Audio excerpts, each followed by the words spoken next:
চাঁদপুরের কচুয়া উপজেলার ঐতিহ্যবাহী সাচার বহুমুখী উচ্চ বিদ্যালয় মাঠে জামিউল হুফকাপ ফাউন্ডেশন বাংলাদেশের উদ্যোগে এই সাচার রেনেসা হাসপাতালের সার্বিক সহযোগিতায় চাঁদপুর ও কুমিল্লা দুই জেলার কুরআনের হাফেজদের নিয়ে দ্বিতীয় বৃহত্তম আন্তর্জাতিক কেরাত সম্মেলন প্রতিযোগিতা অনুষ্ঠিত হয়েছে।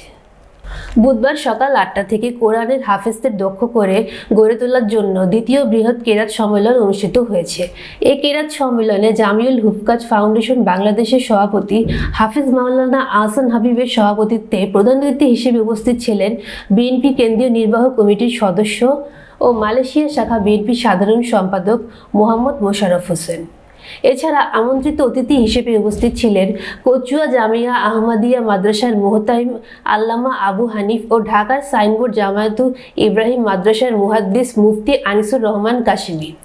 কচুয়া উপজেলা বিএনপির আহ্বায়ক হুমায়ুন কবির প্রধান, রেনেসা হাসপাতালের চেয়ারম্যান মহিউদ্দিন মজুমদার, উপজেলা জামায়াতের সহ সেক্রেটারি হাফেজ দেলোয়ার হোসেন, অনুষ্ঠানের আয়োজক জিয়াউদ্দিন মজুমদার সহ আরও অনেকে।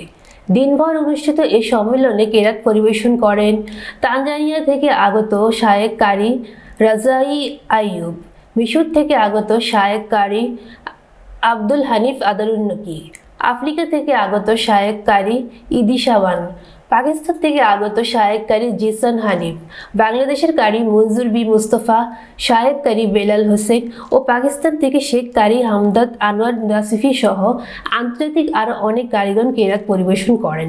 শেষে কোরআন তেলাওয়াত ও প্রতিযোগিতায় অংশগ্রহণকারীদের মাঝে পুরস্কার বিতরণ করেন অতিথিবৃন্দ।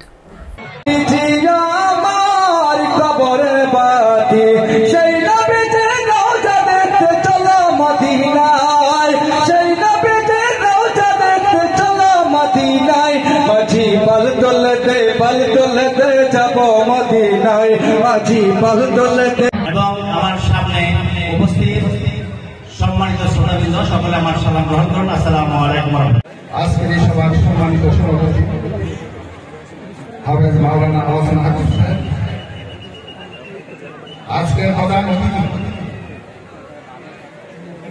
জাতীয় দল বিএনপি কেন্দ্রীয় নির্বাহী কমিটির সদস্য। এই সংগঠনটা অনেক ভালো কাজ করতেছে। আমি আশা করি এই সংগঠনটা করার জন্য আমরা সবাই সংগঠনকে ইনশাআল্লাহ ভালোবাসবো এবং ভালোবাসবো।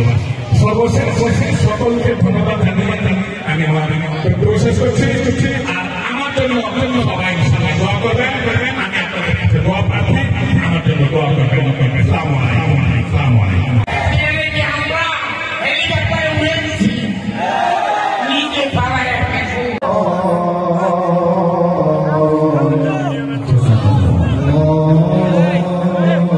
পেশার পরিচালনা যারা পরিবেশন করি